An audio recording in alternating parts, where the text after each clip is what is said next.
Can everybody hear me?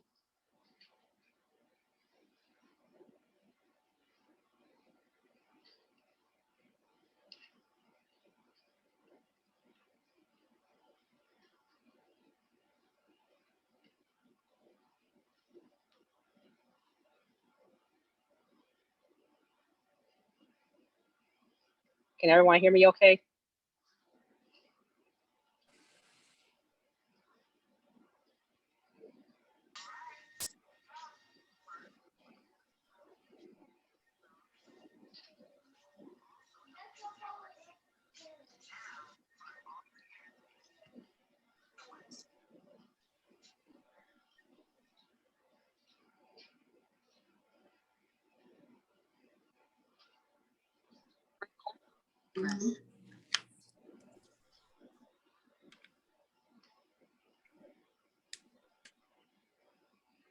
Can you hear me okay?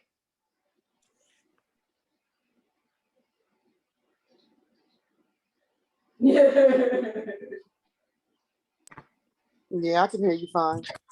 I like Okay, thank you. that watermelon. I'm sorry?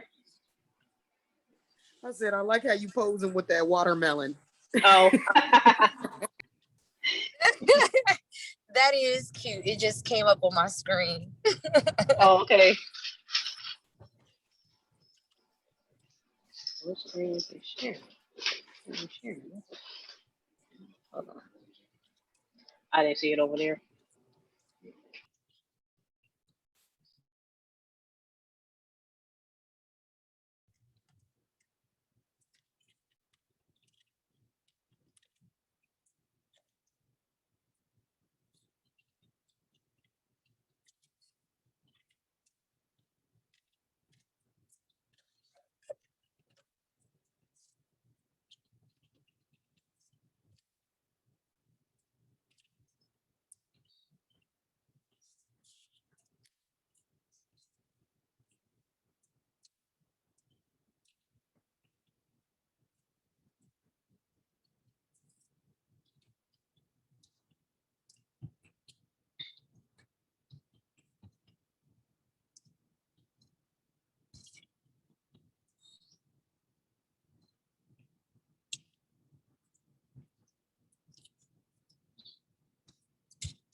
All right, so how is everybody doing this evening?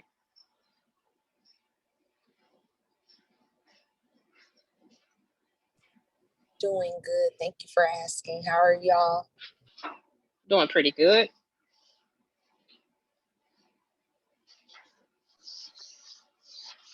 So is everybody in here from Cincinnati?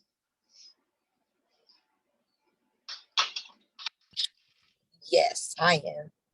Okay. Me three. And I'm good. Being a couch potato. Yeah, I had some people register. Like, I mean, it could be helpful for them when they have to write up future grants, but this particular grant is for people that live in this region, and so they wouldn't be able to apply to it. So I didn't want to, if they didn't want to stay on here, I didn't want to waste their time.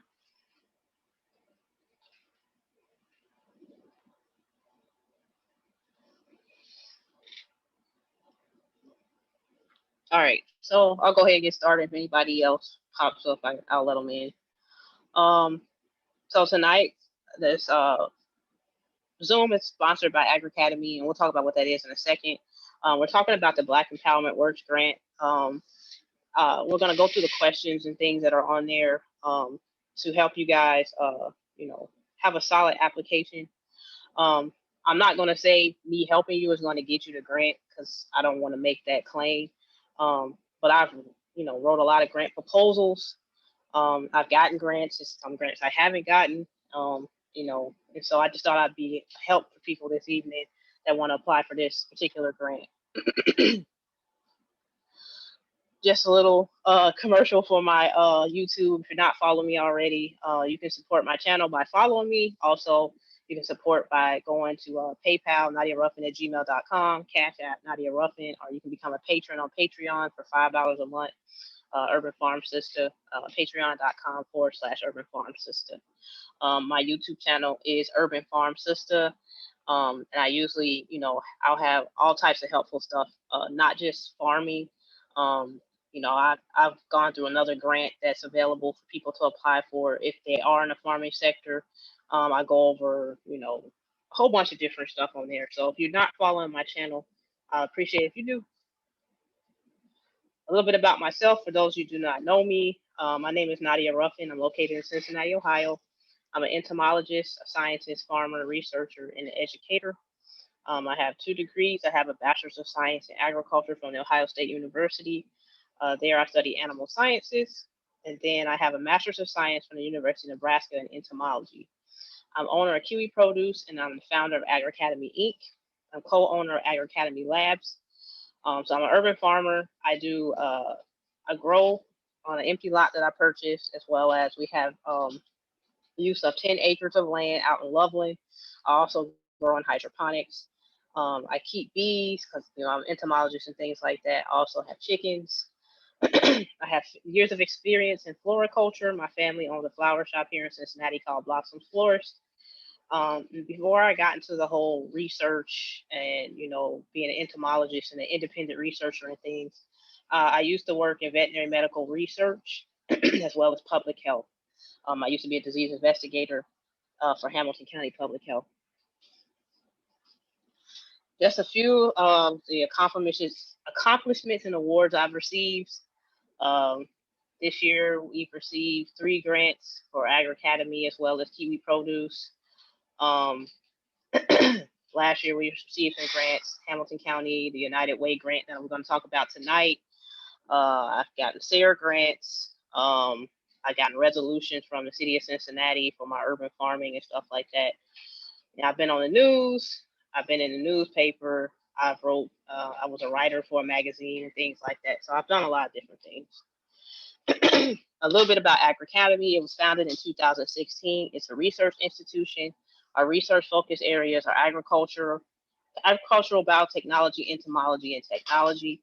We educate socially disadvantaged individuals with an emphasis on the Black community, youth and adults about the agriculture industry by teaching agri-science, offering career exploration. We provide training and education online in various agricultural industries.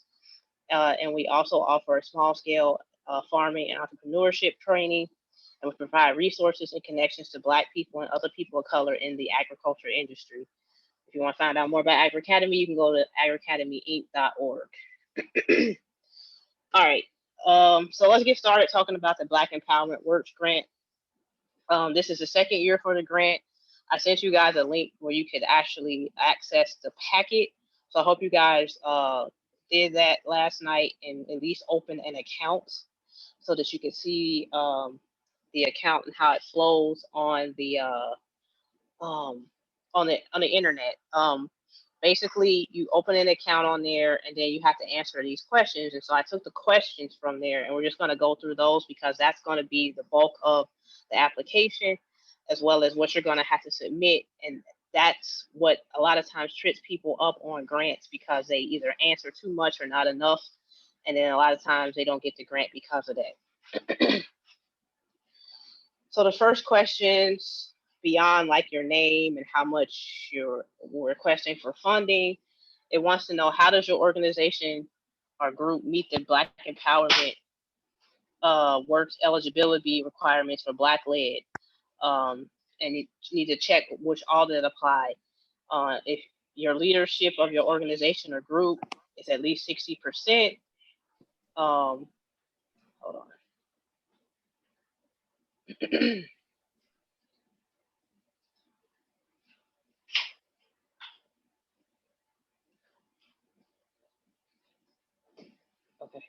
All right. If you have to be at least 60% to be considered for the grant. 100% is better. You also, if you're a nonprofit, at least 50% of your board has to identify as Black. The idea or program seeking funding intentionally contributes to the advancement and well-being of Black folks here in the greater Cincinnati area. So this grant is not for anybody outside of this region. And the greater Cincinnati area, if you look in the packet, it tells you the other counties that are included in there. I know Butler's one, I think Warren's another, and then there's some counties in Kentucky and some counties in Indiana. That's what makes up the Cincinnati tri-state area. Oops. If you do not meet those qualifications, you cannot apply. You will not get funded because, again, this is specifically a grant for Black individuals to lead a project or a program that's going to help other Black individuals. I think everybody in here is Black African American, so just want to emphasize that. All right, so the next questions are: describe the program or the project to be funded. What does it what does it do, and what issues does it address? So I know you guys had filled out that little survey I had put out. But had you all gone and looked at these questions yet before tonight? Yes, I looked at them. Okay. So I don't want you to get into specifics of your project, but do you understand this question, like what they're asking as far as describing your program and your project and what's to be funded and what does it do and what issues or does it address in the Black communities? So I did look at the list of what their key focuses were. So I tried to choose about 3 of those different topics and like address those needs with that, and then put my project in through that. Is that kind of what the purpose and intent was? Yeah. So say your project was under I forget the categories right now.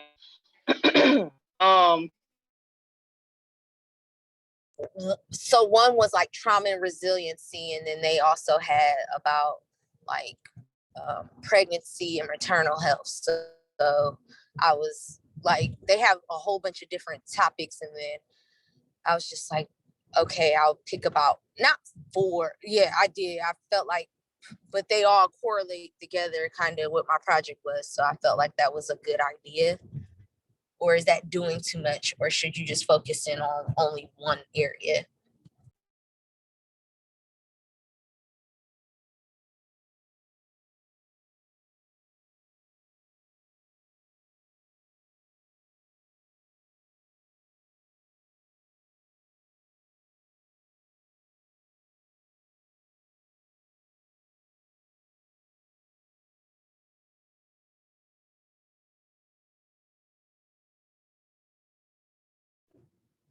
Is somebody talking? I'm sorry, I can't hear y'all.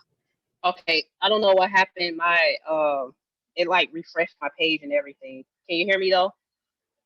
Yes, I can hear you now. Okay. Yeah, it like kicked me out of there. Let's see here. Let's open back up the PowerPoint.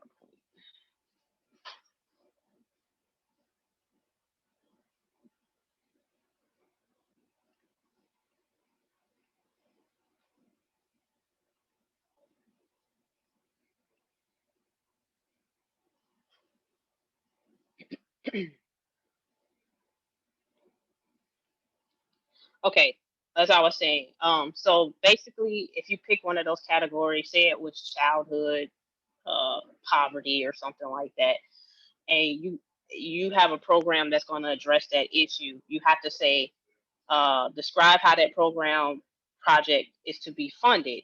So they're asking, like, you may have some money that you can put towards that, but you still need this United Way funding as well. Um, so you're trying to describe the program that's going to be funded. So basically, say you had childhood poverty and you had a program, and you're saying that the issues you're going to address are, it could be children, you're going to provide meals for them before they go to school, or and you're going to partner with a local school, and you're going to address this poverty issue, because the children aren't eating and things proper diets and stuff like that. So your project is going to address that particular issue. So basically, all you're doing is saying what exactly are you doing? What is your goal? What is your your objectives and things like that? Does everybody know what goals and objectives are? Okay.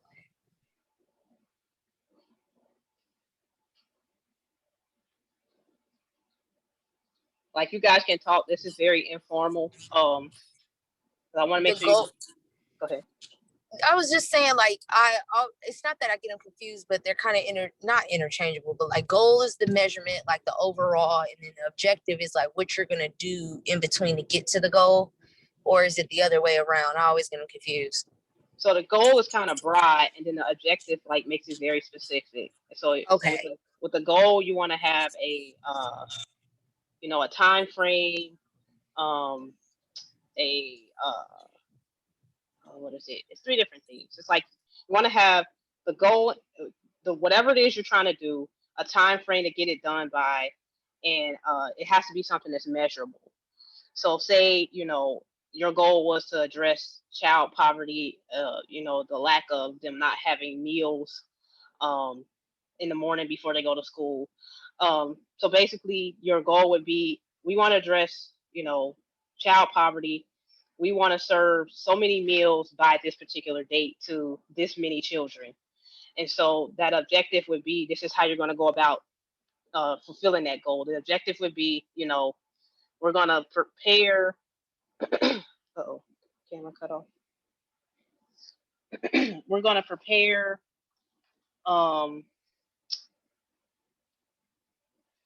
so many meals by August 31st, 2022.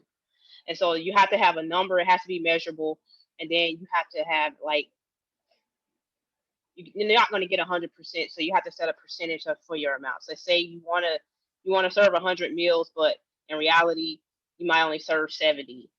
So you have to put that into your whole explanation. Like, what is a achievable objective? Like, yes, we all want 100%, but we know things happen. Children might not come to school that day. You can't give them their meal, and you have to keep a record of everything that you're doing.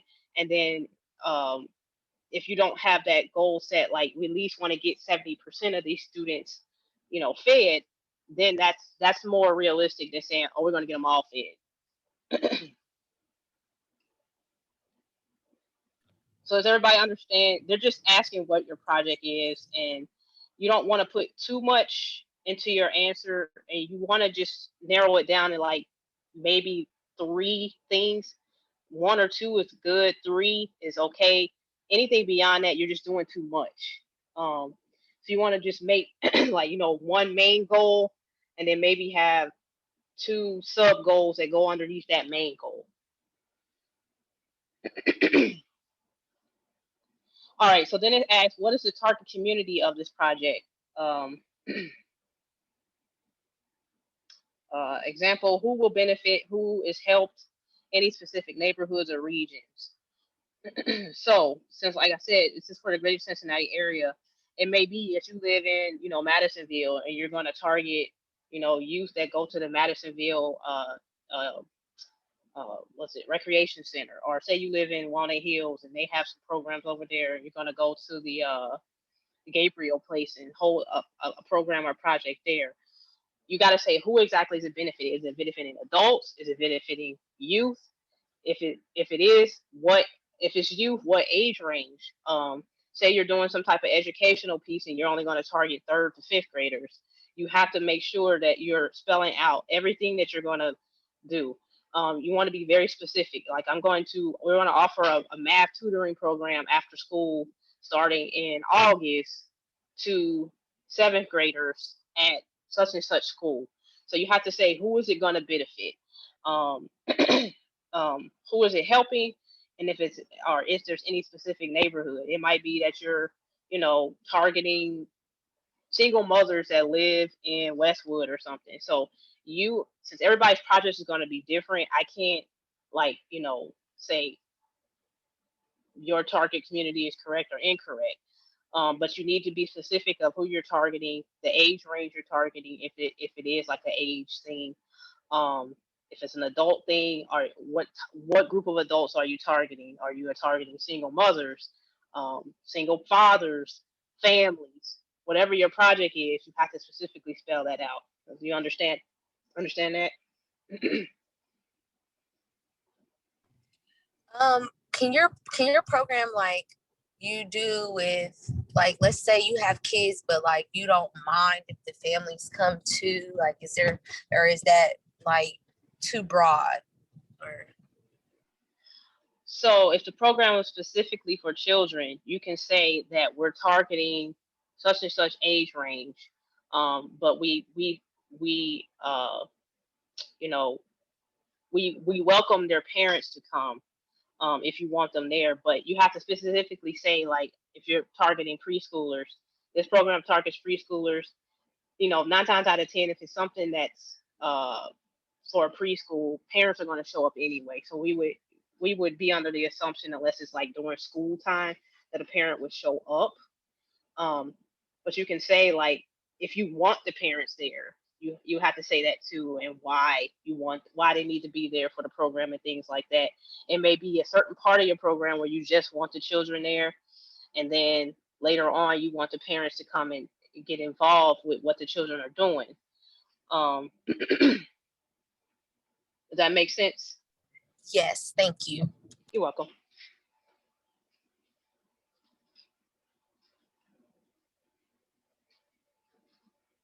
All right, I just had 2 new people log in. Anybody have any questions so far of what I've gone over?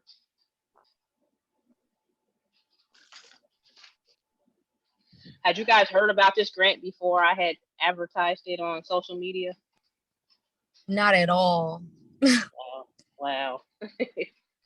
I heard about it from a provider meeting I went to, but she didn't leave much information. Okay. Yeah, they did some meetings throughout, because I know last year it was right before COVID had hit, and before we went to shutdown, they had did a whole bunch of different meetings in different neighborhoods, and those meetings were very helpful. I guess because it was the first year, and it was the original people that had started the Black-led Works whole program. They were the ones leading those meetings. Now I know a lot of those people did not lead those meetings this year, because a lot of them, I know of 3 of them that actually moved out of the city. So, Huh. it's probably, I don't know, maybe they just didn't. I don't know why they didn't. It seemed like they did a lot more advertising last year than they did this year. But when I saw, like, it was getting close to the date, and like, I was like, I don't think people know about this. Because No. the United Way, even on their website, like, not on their website, their social media pages, it wasn't really a lot of attention on the post. And I was like, I don't think people know about this All I gotta program. say is you brightened up my life, because I've been thinking about all these things, and I'm just like, how am I gonna? I said, I'm gonna find an angel seed fund, and then you just put this on your Instagram, and I said, hold on, like, oh my goodness, manifesting. And so I appreciate this so much. Oh, no problem. You know that the maximum amount you can get is 25,000, right? You know that? That's a lot. Yeah. That's crazy. That's crazy. Okay. So we're That's a gonna lot talk. to get started. Yes. So we're gonna talk about budgets and stuff in a moment. Because you're gonna have to write a budget and a budget narrative for the grant, so that they know exactly where, where the money's going to be spent and things like that. It's kind of a general use grant, and I don't know if you guys, I have a video explaining different types of grants on my YouTube. So if you want to go watch that, so you know the different types of grants there are. But it's kind of like a general use, but they still want to know what you're going to use the funding for. And this grant, believe it or not, is very simple, as far as the questions that were asked, and they'll even do a follow-up, after they review. They'll do a follow-up week where they contact all the people that submitted the application, and they'll go through the application and ask questions they may have had about your, either your your application itself or your program, so they can get a better understanding. A lot of times these grants, they don't do that. You'll submit a proposal, you won't hear anything, and then you'll get a letter either saying you got it or you didn't get it. And then after that, they'll give you a review saying, well, this is why you didn't get it because this, and this, and we didn't understand why you said it. And it was like, well, if you had asked me in the process, I could have explained that to you. And then maybe if I explained it to you, you wouldn't have to reject my application. But a lot of grants do not do that because they have so many people applying. This one, they are going to contact the individuals because they contacted us even with our application and asked us a few questions about some of the things because we were right in the middle of COVID. So we had to like totally switch our whole project because people couldn't be around each other. So we had to go all online, and we had to explain how that was going to be effective going online and things like that. All right, so the third question is this program project new, existing, or an old project with a new twist? So basically they're asking what you submitted on your application. Is it something that's new? Maybe say you're submitting for your organization. You can be an organization, you can be an individual, you can also be a for-profit. Again, your project just has to benefit the Black community. Hold on a second.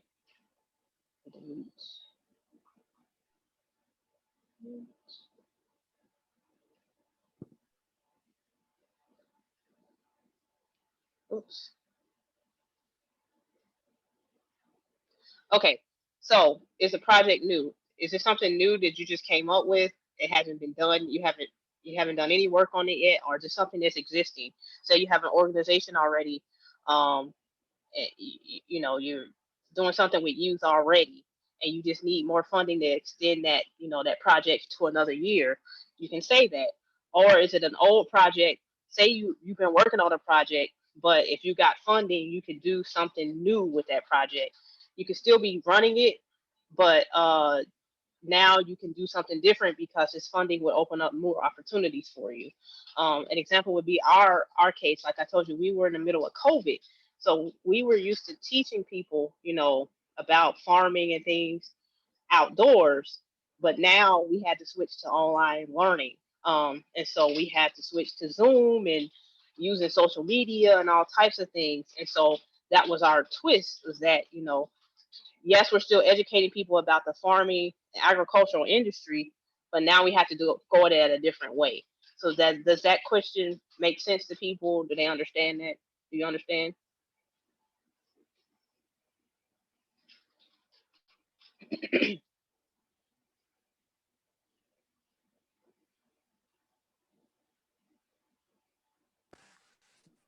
You waiting for a yes? Or yes, no? Yeah. Okay. Yeah, I just want to make sure people are understanding. If they have any questions, you can ask them. Like I said, this is very informal. You can unmute yourself, talk. This is not like some, lecture.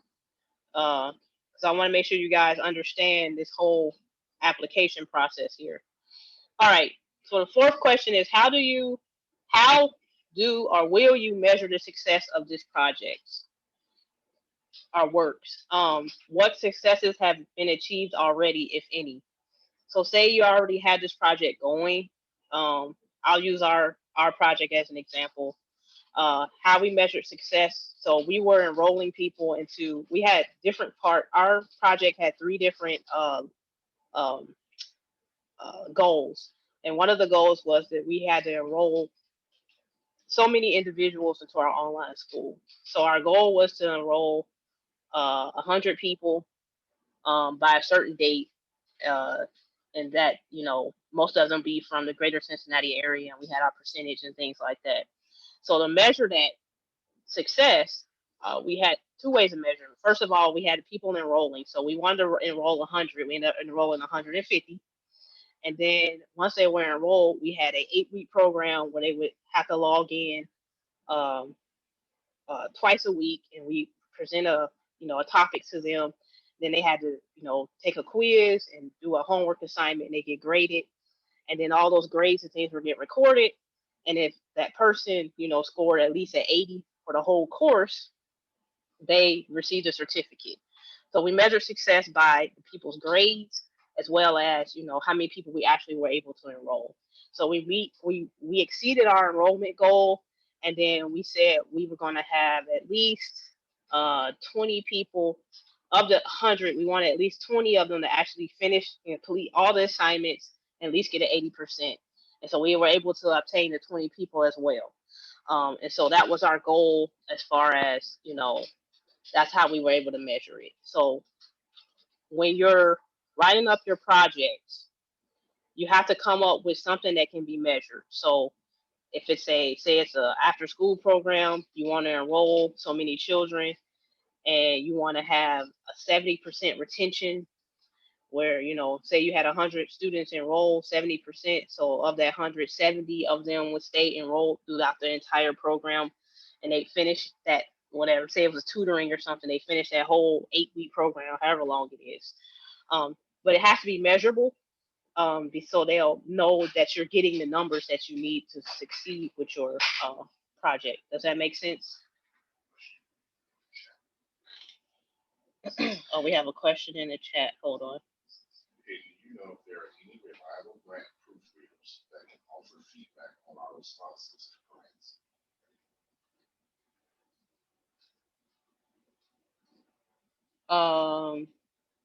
So Bree asks, hey, do you know if there are any reliable grant proofreaders that can offer feedback on our responses to grants?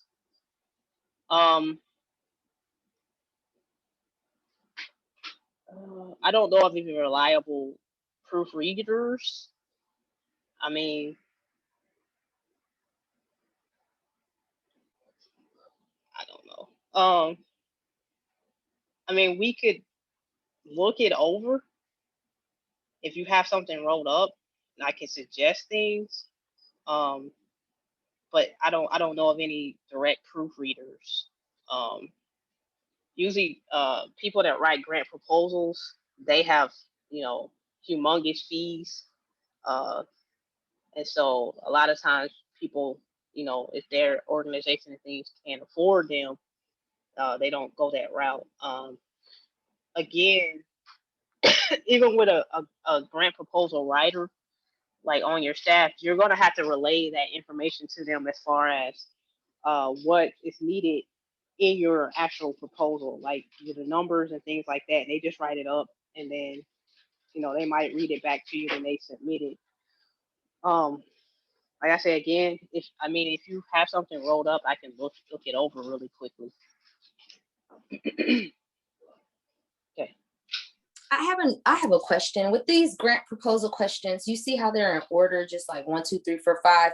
We literally just put this stuff in that way, or are we putting it in a specific format for, like, I don't know. So they have the application. You just literally just put it. Okay. All right. Did you log into the application? They just approved me for, like, I had to do my eligibility survey. And they just approved me today, so I did not get to like look inside of the actual application yet. But I've seen the information packet, so I've seen these questions. I was just like seeing, like, yeah, I guess I'll see it when I go on there. Like each question's bit by bit is what you're trying to say. Yeah. So I can let me see if I can pull up the application itself. I know sometimes grants, they would put in little different wording and I don't know, like a different format. That's why I'm making sure. This seems pretty simple. No, like, that's why I told you this particular grant is very simple. These are the questions that you're going to find as soon as when you pull it up. And I think in the packet it had near the end, like what each one of the fields look like in that PDF. Uh-huh. Let me see if I can open that up. Hold on a second.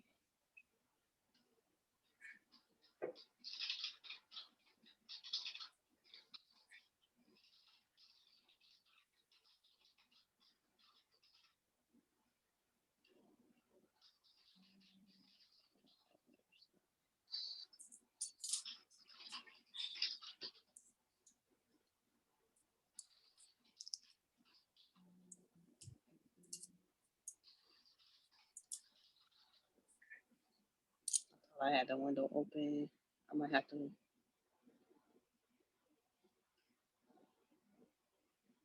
Just open it.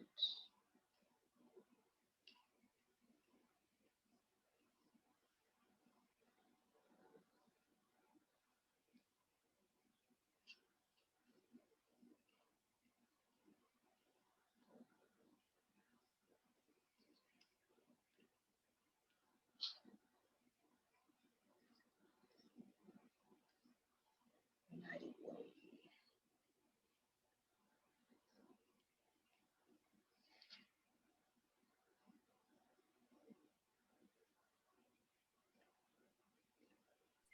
I mean, I can look in it. I wasn't trying to like hold it up or nothing. I'm gonna have my cousin help out, and I didn't know if it's like you got to submit, and I don't know. I didn't know if you had to go in and you could only click through once or something. Because that eligibility survey, I kept deleting. Like I did it 3 different times. Like accident. I was like, dang it. And then the next time I was like, you know what? I'm gonna just put my words in Google Doc because this is frustrating me. Yeah, let me I'll try to find it while I'm going through the other stuff.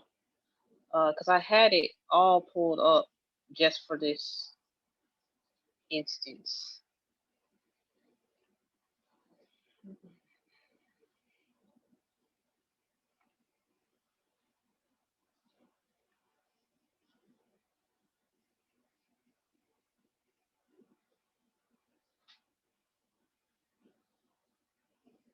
Can you see, does it say United Communities to Change Lives? It says let jobs find you. Okay, that's not the right page.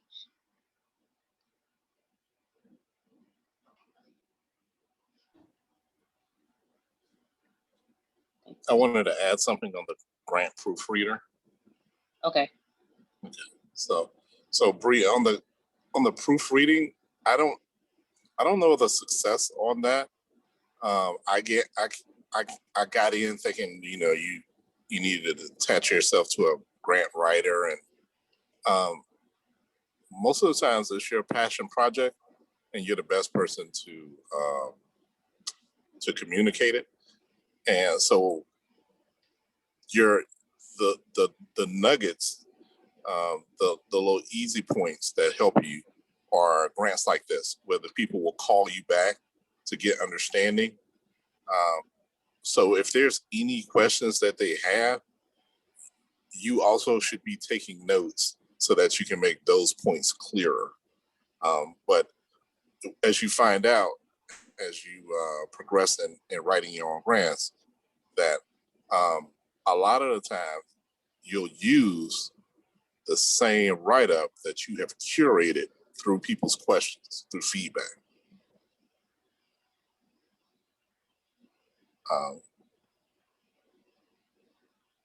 Does that make sense?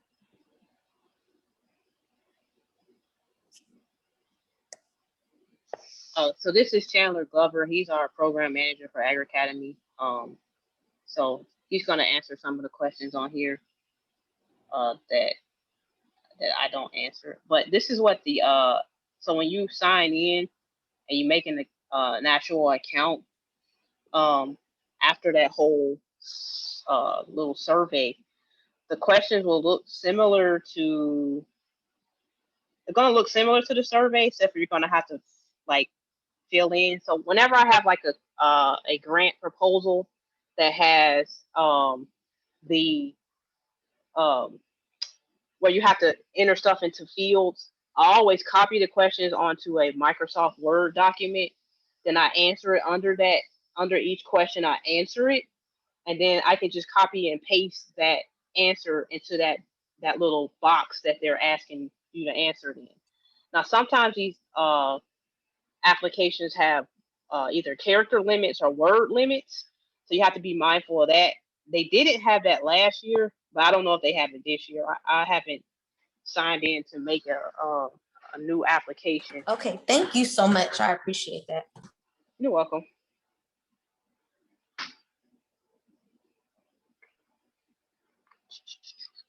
All right, let's go back to the PowerPoint. I saw like at the end, it did say something like you can add additional documents too, right? Like if I had like a graph or something, you could put those in or something, or do it not let you do that?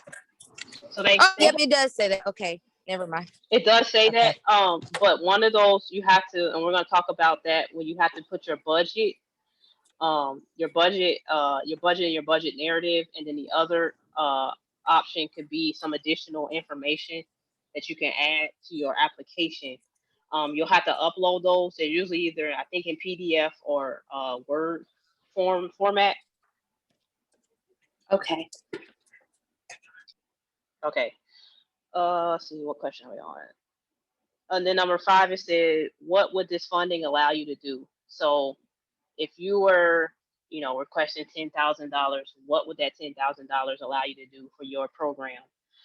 So this would be where you explain, like, kind of start explaining, the money would be allocated to help such and such during this time frame to achieve this, particular goal. So that would take you to number 6, which is, please provide a simple budget and description of how funds will be allocated or spent. Provide attachments as necessary in the program project attachment section. So they gave you on the website, on their application site, they give you a sample budget Excel sheet that you can use to write the budget part up. And then we'll talk about the description of how funds will be allocated in a second. But I want to show you guys what that little budget form looks like. Before we go there, can I say something on number 5? Go ahead. On number 5, when they ask you, whether the funds, what will the funds be used for, be as objective as you can. Meaning, make your answers measurable. I'm saying, it'll get me to help people in the greater Cincinnati area. For your specific program, this should allow you, if you've done your numbers, it should allow me to help at least, 10, 20 people of this population, or something that is measurable. And you can trace that back. And then you support that with your budget. Right. Yes, you need to be very, very specific. You don't give broad answers in a grant proposal. Saying it'll allow me to help people. The first thing I'm gonna ask is like, well, who are you trying to help, and what are you trying to help them do? So you need to explain all of that. And you need to be very specific. And with your goals and your objectives and those numbers. Okay, can you guys see the Excel sheet here? I don't think this is the right one.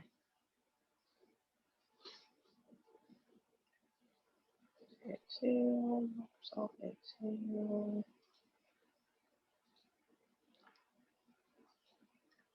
Share.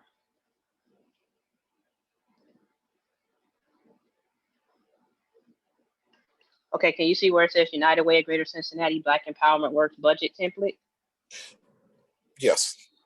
Okay, so they provide this to you, and I would suggest you guys use the one that they provided as far as making your budget up. Now you can make your own. If you have a budget already wrote up for your project, you can submit that as well, but they gave you this one just in case you didn't know how to make up an Excel sheet.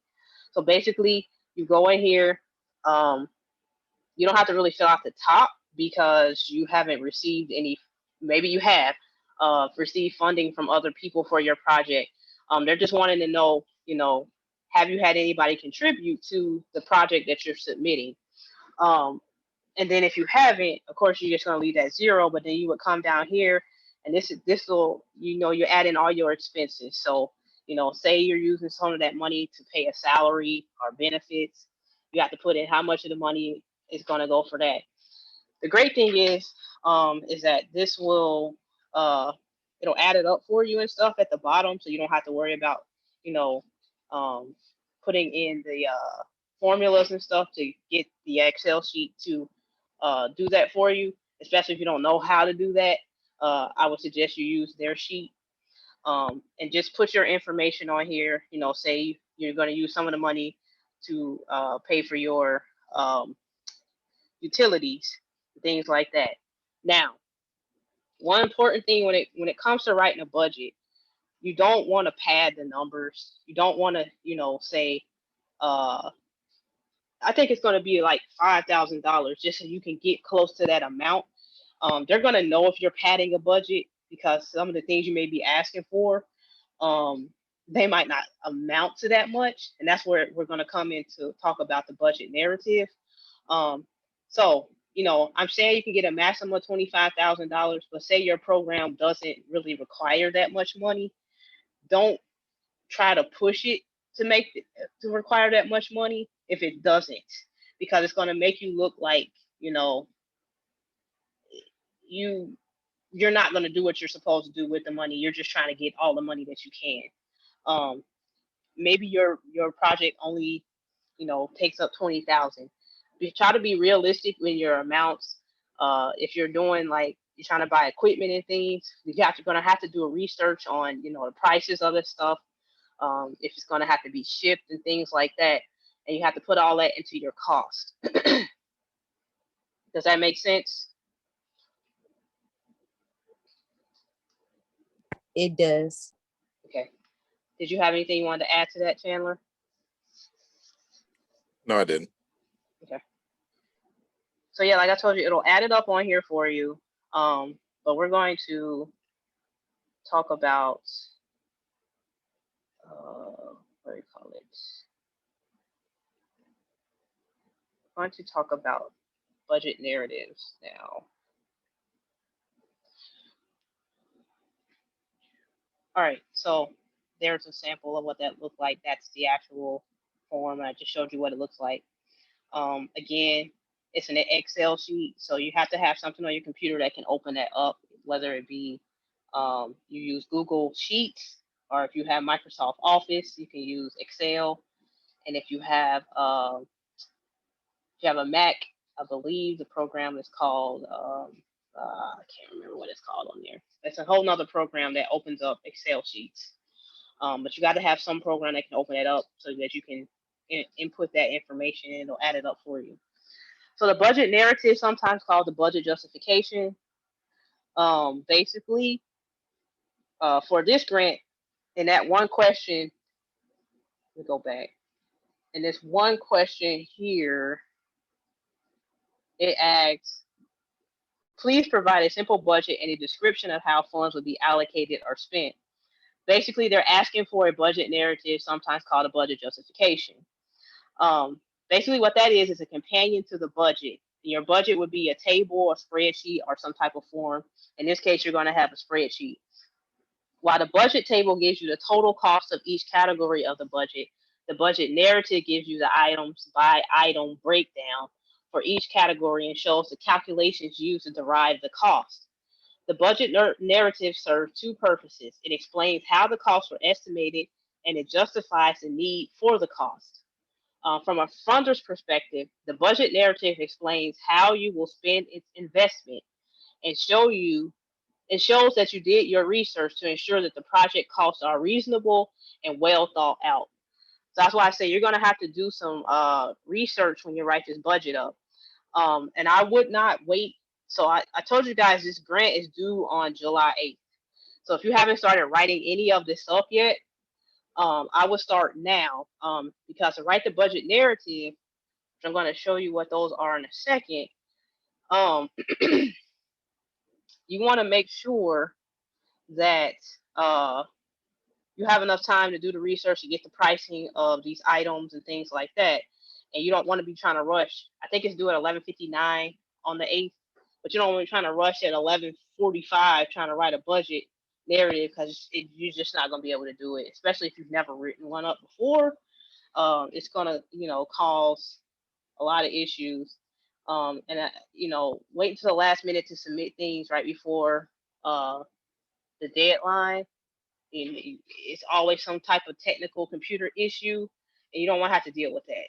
So start, working on this this week because I think the 8th is sometime next week, right? Like next Wednesday or Thursday, I believe. Next Thursday. Okay, so you wanna start soon. And I wouldn't wait till next Wednesday to come up with an idea and try to write this up because then it's not gonna be your best work. Did you want to add anything to that, Chandler? Do we have any other questions? I gotta find this budget narrative. No, it's just piggybacking on what you said. Don't wait till the last minute, because this, unlike most grants, they're trying to fund you on this grant. They're trying to get more funding in the hands of Black organizations on this grant, right? So, but like make it make sense, and because this may be a stepping stone to other ones, because as Nadia was saying in it earlier, we got picked up on this again without asking, and then another one of their partners like funded us for it. So don't take your time and do it, because in the future, people like to grant organizations that have received grants before. It shows that they're not taking as much of a chance. And from an investor standpoint, you are lower risk if you've received grants and funding for it before. You've already passed the due diligence process. So. Right. All right, so I have a sample budget narrative here. Of course, you guys, budget narrative does not have to be this detailed because you only have $25,000. But this was for a, somebody had a big project and they were, I think they're trying to get like, I think it was like $200,000 or $300,000 for their project. But basically, this is what you would have to do. So when you filled out that Excel sheet, you have to take each one of those line items and you have to explain how you got that amount. So basically, if you were trying to pay somebody's salary, and I know it's only $25,000, but say it was a $500,000 grant, and you were gonna, pay the salary of a program director, a program coordinator, a program assistant, you would say, under Part A salary, you would say program director, they're going to make this much amount of money. They're going to, work this many hours. This is what their salary is going to be. And so you would explain what each one of those items on that budget Excel, explain what each one of those items were. Now, when it comes down to like equipment, like down here under E, it said equipment purchases. They were going to spend $1,200. So say you had $1,200 on your budget Excel, then you would say that $1,200 we're going to buy one computer package, which includes printer, scanner, and Word program to be purchased. The computer would be based in the administrative office and be used to develop and maintain client databases, in addition to performing administrative work connected to this program. So basically, you're trying to explain every item that you listed that you're going to use that money for. You're trying to give an explanation so that there's no question of where that money's going. Like I said, it's kind of like a general use grant, but they still need to know where their money is being allocated to. Because, you could get $25,000 and then you go blow it and go take a trip to Aruba somewhere. And that's not what they want. They want this money specifically used for a project that's going to benefit people in this city, not for your own personal self. With that being said, at the end of the project, they're going to, throughout the project, you have to have meetings where they ask you questions about your progress. Is there things that you need to improve on? Are you meeting your goals? If not, is there anything that they can help you to meet those goals and things like that? And then at the end, you have to submit a report, which will be probably August of next year. You have to submit a final report saying, this is what we were able to accomplish with this money. Sometimes, I don't think they did, but other grants, they will have you submit a final budget showing how much money you actually spent. And it's not this grant, but other grants. Sometimes if you have money left over, they will take that money back if you didn't spend it. So you're gonna to keep the money. You're gonna have to find a way to work it into the budget. Say you found an item you had budgeted out to be $5,000, but you found it at an auction and you bought it for 15,000. So then you have like, was it 3,500 left over that you could have used for that item. If it was like a federal grant or something, sometimes they would ask for you to return that money back since you didn't use it.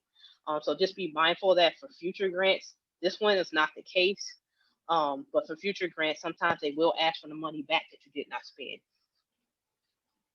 So there's I understand the budget narrative as far as what needs to be put into that.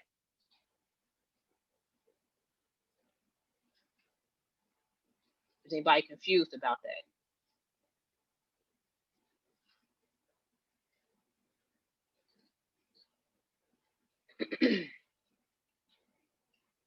Yes, no, maybe so.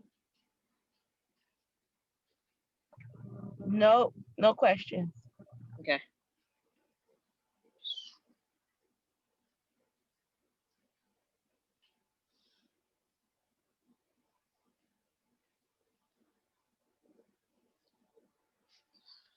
All right, so question number 7.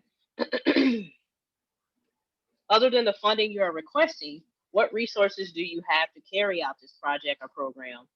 So in this question, you would answer things like, we have an office space or a meeting space where we're going to carry out our project. Say you have some other donors or so you got another grant, or you may, maybe you took out a loan or something. You can say we established this amount of funding, but this is what we already have, but you're not trying to make it look like you're set and you don't need this funding. You're just trying to show that maybe this program has already been established and we've already have these things in place, and this funding would allow us to further this program or project, which will take you to number 8. What additional resources are required to launch this program? Beyond this $25,000 and the stuff that you put in the budget, what do you think you may need more to get your project, program going or continuing?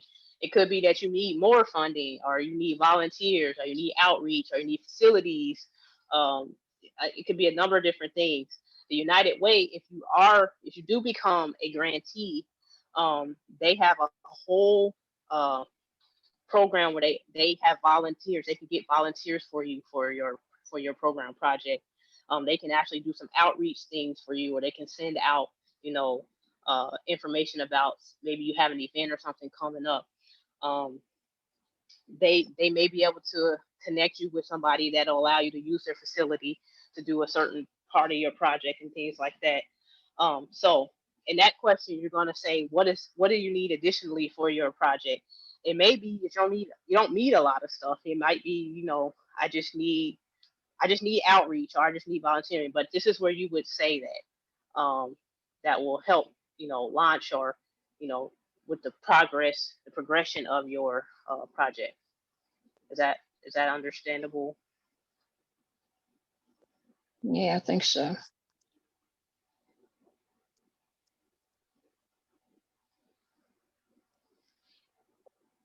Is anything not clear?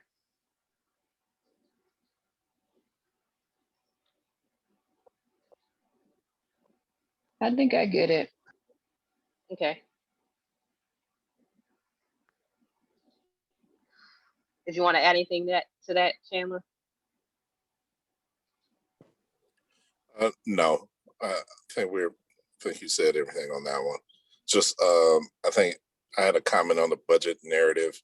Just assume that they're going to have someone do a realistic view and go over your numbers, so when you put those things on there, don't have them like, what type of computer they're going to buy for $8,000 or something like that. So, but no, I think this one is pretty self-explanatory. 7 and 8, both actually. Yeah, okay. All right, so number 9, what is the timeline of this program project? Provide attachments as necessary in the program project attachment section. And so I'm gonna give you an example of a project timeline that you can submit.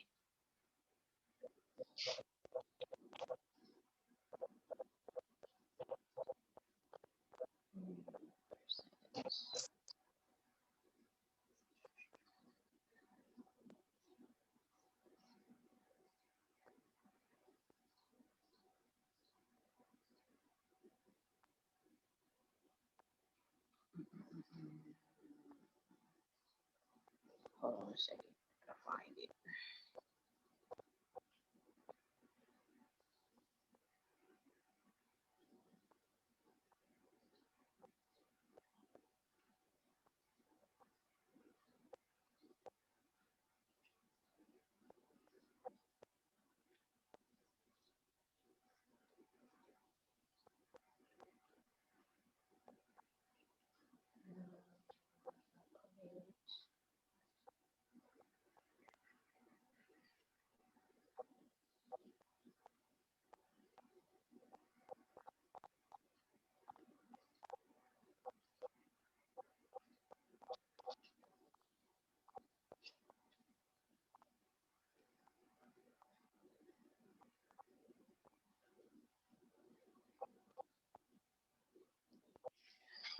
While I'm looking for this, has anybody ever wrote up a grant proposal and were you successful getting funded? No, I never wrote a grant before. I wrote a small one. I was trying to get money from the Mayerson Foundation. It was about $5,000 and we got it funded. But I had a bunch of people help. I had a bunch of people help me, so my brain wasn't alone on it. Okay. So I can't actually say that I remember that because that was about 6, 7 years ago. It was for my Okay. kids. Okay.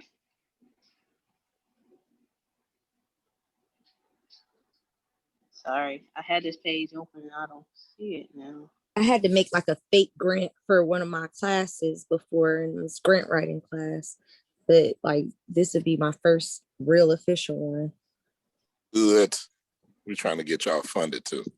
Yes, thank you. I appreciate y'all. Yes, yes, yes, yes. I'll just use this. Where is it? All right, share screen.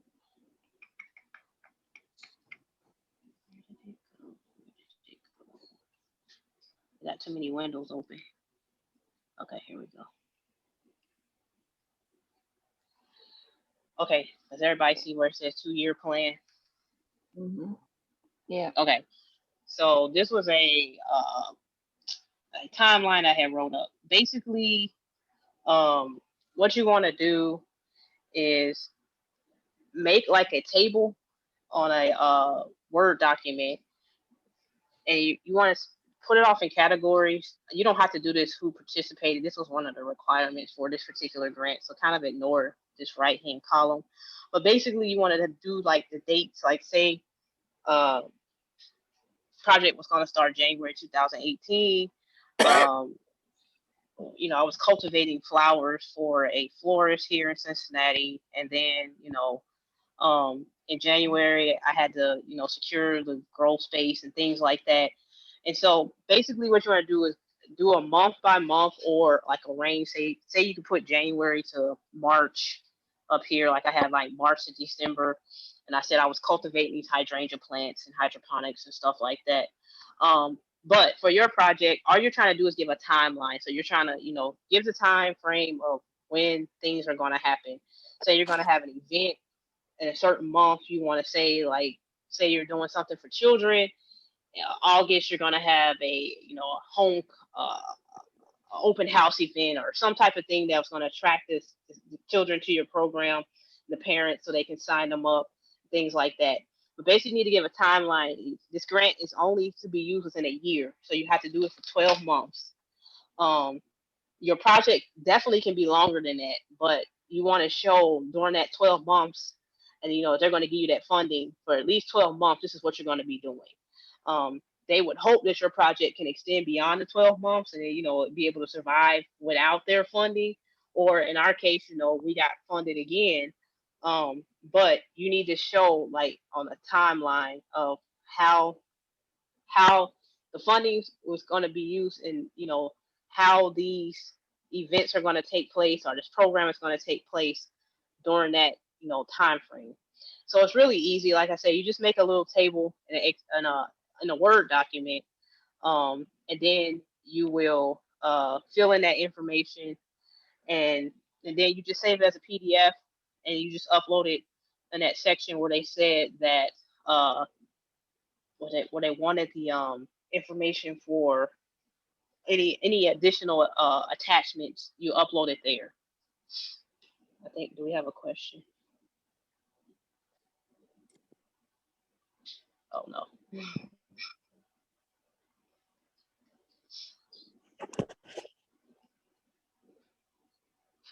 I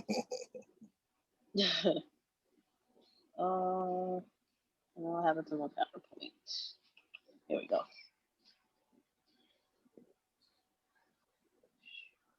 Everybody see the PowerPoint?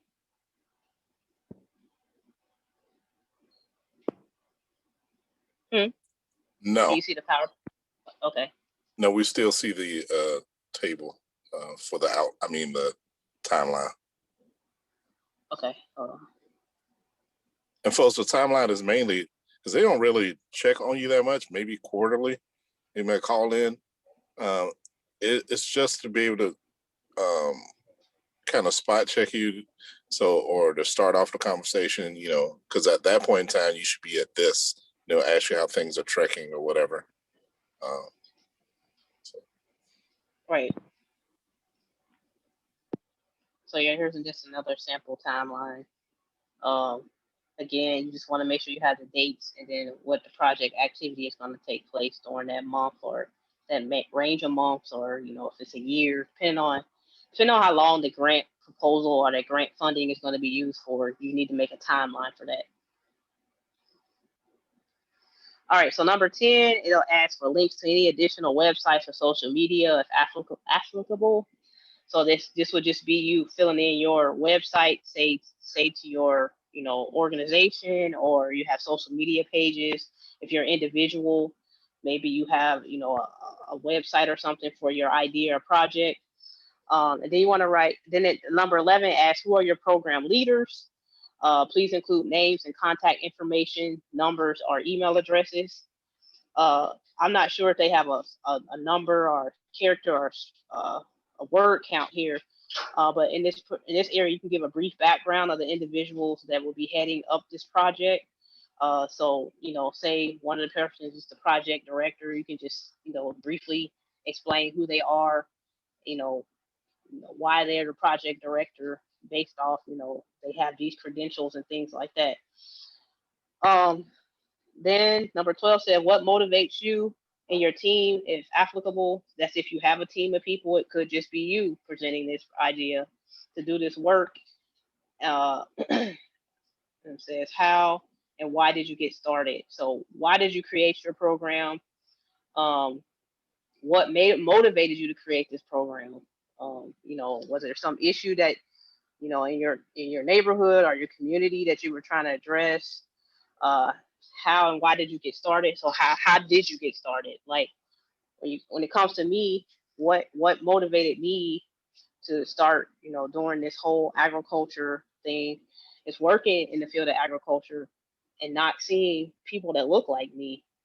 That's what motivated me to start doing what I do, as far as trying to get more people in agriculture, not just in farming, but the whole agriculture industry.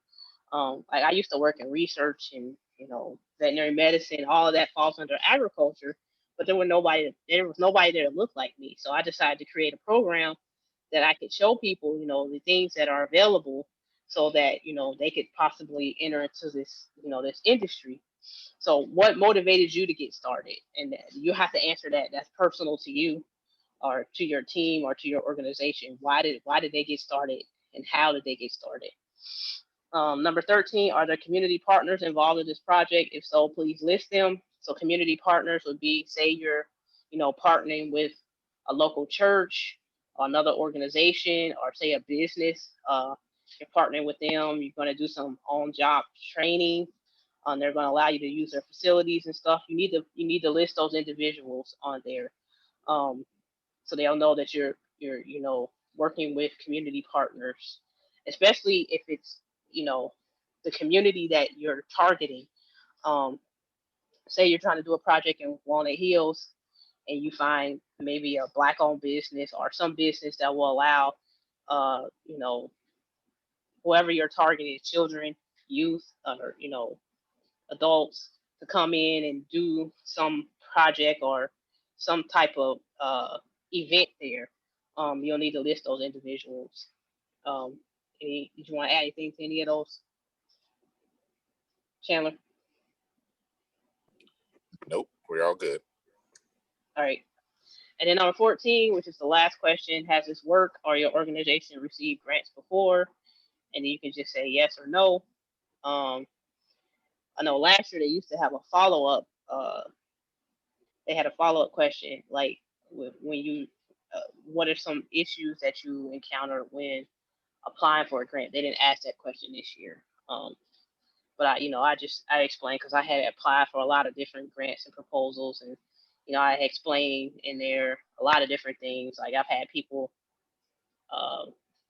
in these organizations that you submit paperwork and stuff to, someone ends up doing your project. You didn't get funded, but somebody got funded with a project that looked very, very similar to the one that you submitted, and down to like every detail. And so I talked about, people steal your ideas sometimes, or, when you talked about earlier about the follow-up before they make a decision, I was saying, a lot of grants, you either get yes or no, and you don't get anything in between. And it'd be nice if they, reached out to you and asked questions before they just made their final decision. So yeah, I've done this a lot. I submitted a lot of proposals and things. So yeah, I had a lot to say for that question, but they didn't ask it this year, which is a bummer. All right, so that's the end of today's grant proposal presentation. Did you guys have any other questions?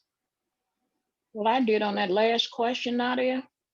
If you say yes, or if you say yes or no, do they want you to explain that? I think it's just a drop down, one or the other. I don't think it had any follow up with it. Okay, I haven't started yet. I plan to do that on Thursday. Okay. I have a question. Yes. Okay. I did the application and they asked for an EIN number. Do you need an EIN or 5013 or anything like that? That's if you're applying as a nonprofit, or if you're applying as a business. If you're applying as an individual or just a group of people, no, you don't need that. Okay, and then if I already have a business, is there any advice on how I can like put it under my umbrella of the business that I already have, or do I just do it separate because I'm trying to do a grant? I'm not sure I understand. Are you trying to do the grant under the business that you're mentioning? When I did the application, it just seemed like it may interfere with a business that I already operate, but I was trying to do something separate, but still be like associated, if that makes sense. Like it's me, and it's not like I'm branding it, but it just seems like it's separate. So I did hear you say something earlier about, I could put a twist on something. Is that the same thing if I already have a business? Well, the grant is for people who are trying to make a difference, businesses or foundations like nonprofits. So you can do it under your name specifically, or like Nadia was saying, a group of people. If that's what you guys agree on. and if that's a different scope than what your business is, so if your business is, something totally different than what the scope is, they're going to ask you, they're going to challenge you on that. Okay, well, how does this fit into that? Especially when you start leaving your links and things like that, because they're going to visit your website and stuff like that and ask, okay, is this something on the side that you're trying to do?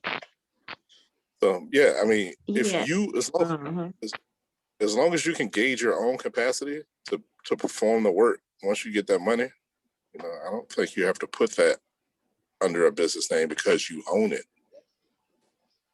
All right. Thank you. Yeah, if it's like, again, so this grant isn't for a business, like, it's not like one of those COVID grants and things to help your business operate. This funding is specifically for projects and programs that are going to benefit communities, Black communities in the Cincinnati tri-state area. So, like, say you got the funding, you can't use that funding to just buy equipment or things for your business unless that equipment is going to be used for a program that's going to, train people in the Black community. So say you were a baker or a caterer, and part of the funding you were going to buy an oven, but that oven was going to be used to offer a after-school baking class for children. That would be okay. But to just buy an oven so your business can keep operating, that's not really benefiting the Black community. That's just benefiting your business personally. And that's not what this funding is for. So if your project, like you said, you didn't want to put it under your business, if your project is specifically benefiting the Black community, then yes, you can do it separately and things like that. But again, you're going to have to give an account of, what that funding is being used for in your program. How is it directly benefiting the Black community and not specifically just benefiting your business?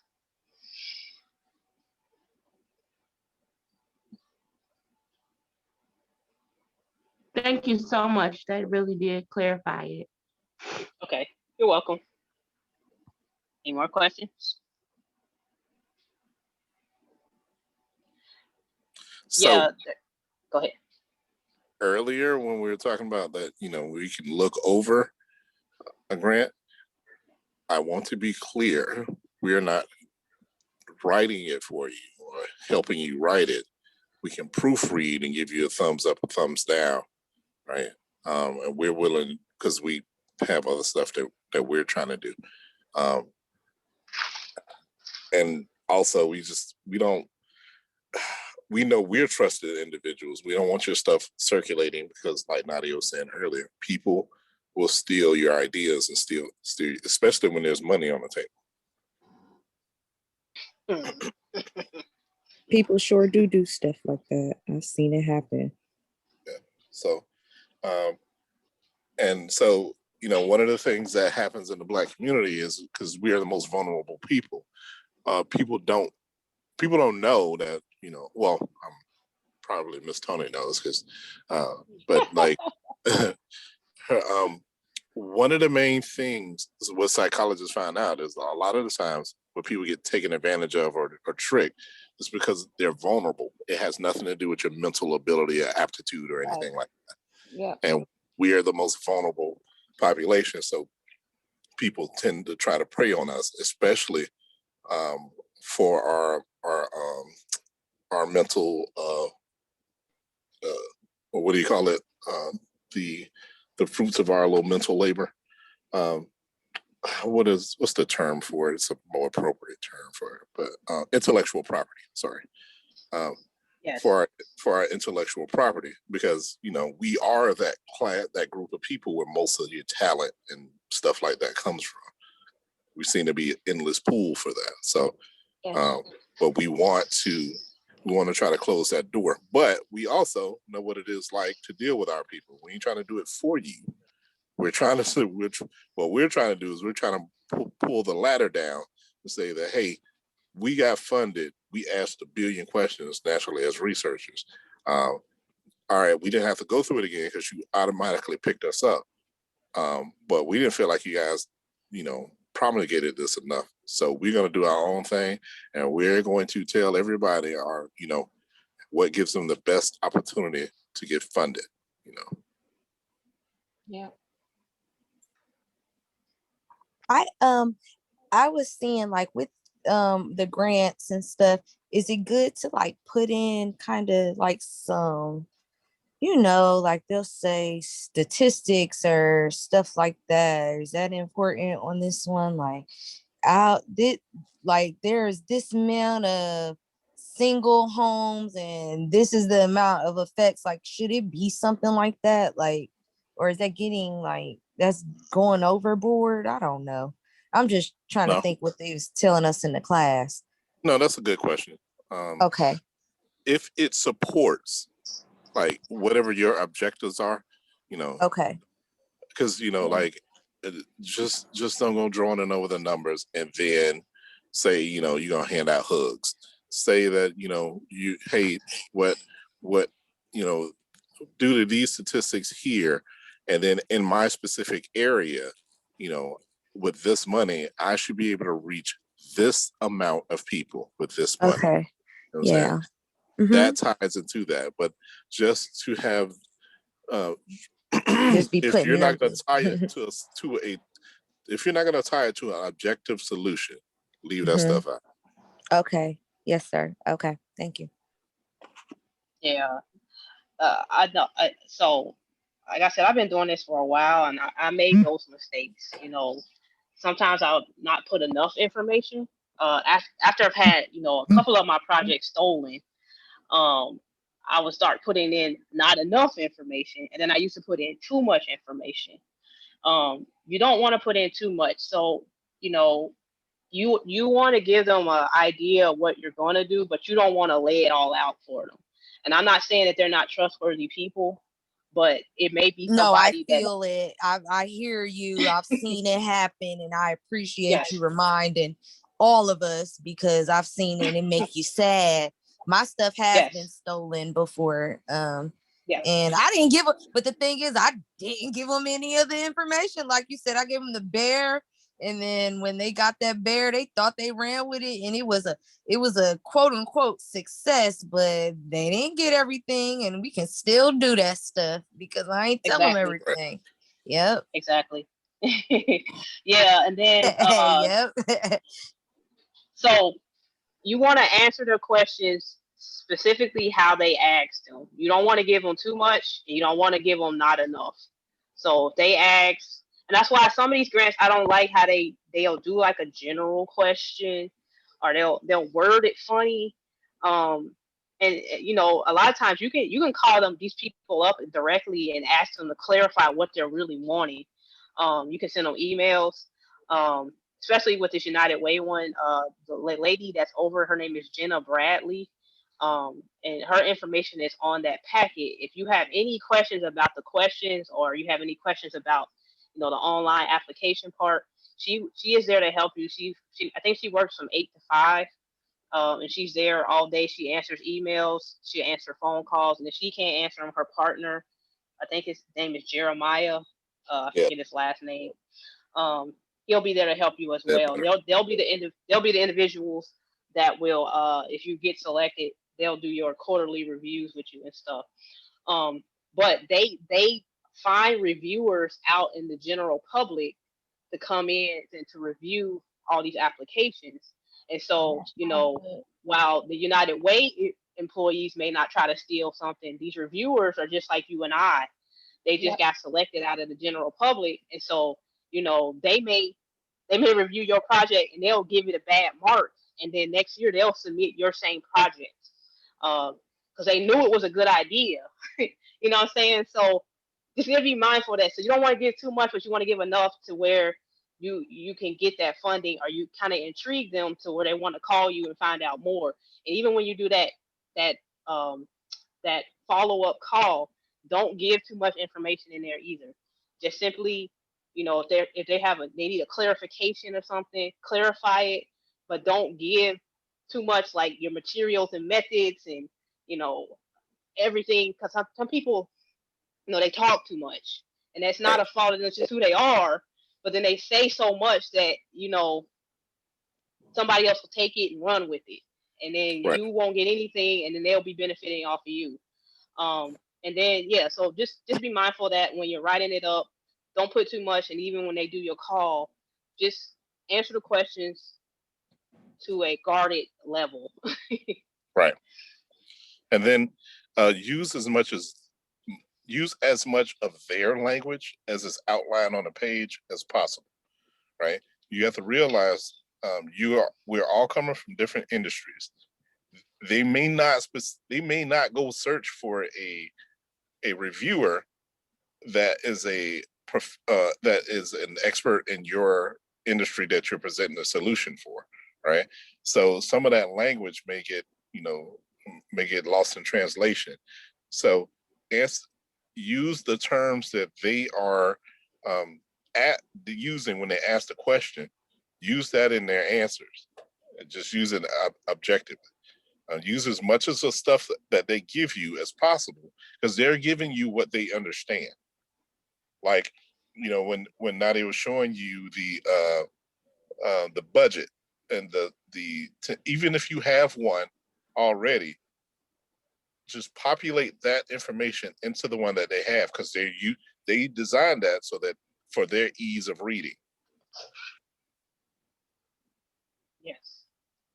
Because some of these places will ask, this is for socially disadvantaged and blah blah blah, and then you turn around and say, hey man, so I want to help Black people with this. No, use socially disadvantaged, use their terms, and then go do what you're going to do. Yes. So just like in this grant, they're specifically targeting Black people. You wouldn't go in there and say socially disadvantaged. You would say this is specifically for the Black community, because socially disadvantaged includes not just the Black community. It includes Asians. It includes, Latinos, Native Americans. Yeah, Pacific Islanders, all that. Yep. No, they're specifically asking for programs and projects and ideas that are going to target the Black community here in Greater Cincinnati area. So you need to, when you're writing up your stuff, you need to include that exact wording. This is going to help the Black community in Greater Cincinnati, specifically in this part of Cincinnati, or it might be for the whole general area. I don't know. Like ours was for the whole general area, because we were trying to, get more Black people to get into agriculture and farming. So we covered all of where Black people may be in this region. But it may be that you only have a program for Madisonville, like Miss Tony, or you may have a program just specifically for, Kennedy Heights or whatever. But again, you have to use their exact terminology, because if you say socially disadvantaged, then that's telling you're going to put money towards people that don't even fall into that category, and you might get rejected because you didn't. Number one, you didn't read, and you didn't do what they told you to do, because they said specifically black led for Black communities.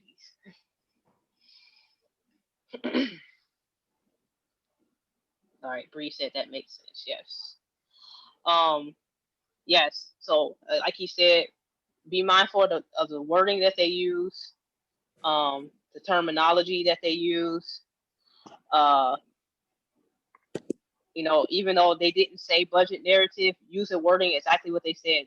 Like, they asked for a description of how the funds would be allocated. So then when you write up your budget narrative, you would say, this is how funding would be allocated. And you go into, this is going towards this is going towards that. Use their exact wording so there's no confusion. But yeah, like I said, this budget is on the application website. It's a link off to the left-hand side. If you click on it, you can download this Excel sheet. And again, go to the United Ways website, and you can pull up this packet, and you can read through all of what is asked for. And they have contact information for people that are actually in that office. I think you'll find out your determination in August, but they'll call people, I think mid or the end of July, to get, you know, clarification on some things on your application and things like that, and then you'll find out in August if you were funded or not. So any other questions?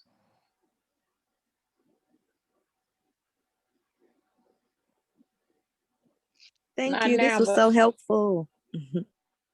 Oh. not now, but I'm sure I'll be reaching out. Well, if you'd like to reach out, here are our email addresses right here. Mine is Nadia Ruffin at agracademyinc.org. And then Chandler's is Chandler Glover at agracademyinc.org. Like, again, he said, we're not going to write them up for you. We'll look them over, but we're not going to, you know, we'll say like, yeah, you're on the right track, or, you know, you might want to go and change some things. But we're not going to write them for you, because we in the middle of writing our own grants for other stuff, as well as trying to farm 10 acres of land and an urban lot and all of that. So I can't wait till we get like to come out and do some of that floral cut stuff. I'm excited. yeah, we're trying to get there, and we've had so many issues since beginning of May, from the tractor, the tire. We had to get a new tire. We had to get it repaired. And of course, no one does that here in Hamilton County, so we had to go all the way to Goshen. It's been a mess, and then we had this rain, and the weather never normalized, and it was a lot. Yeah. It just stopped being cold. What, 3 weeks ago? I know. I was gonna say Yes. I'm still super excited. I'm super stoked, and like that's like part of some of my excitement for this summer, because y'all had us on point in class. I'm like, y'all opened my eyes. $1,000 to become a farm. I'm like, oh no. Yeah. Like life is real. Right. Right. And then Exactly. y'all doing hemp classes. When y'all said that about hemp, I went to try to see if I could apply, and I was like 3 days late to be able to register, but I know for next year, so I'm ready. Okay. Oh yeah, with the hemp though, you also have to have you know, a certain amount of land and stuff like that. See, I'm ready to learn from y'all, but I'm ready. I'm out here. I'm out here. So y'all have any other questions before we get out of here?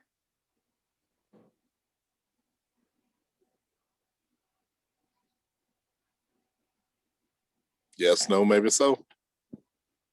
Thank y'all so much. Blessings. You're welcome. You're welcome. Yeah, thank you for calling me, Chandler. I would have missed out. No problem. We didn't have this for us. We had it for y'all. We want as many people in the winter. I so appreciate it. I really do. Well, thank you. Thank you. All right. Bye-bye, Nadia.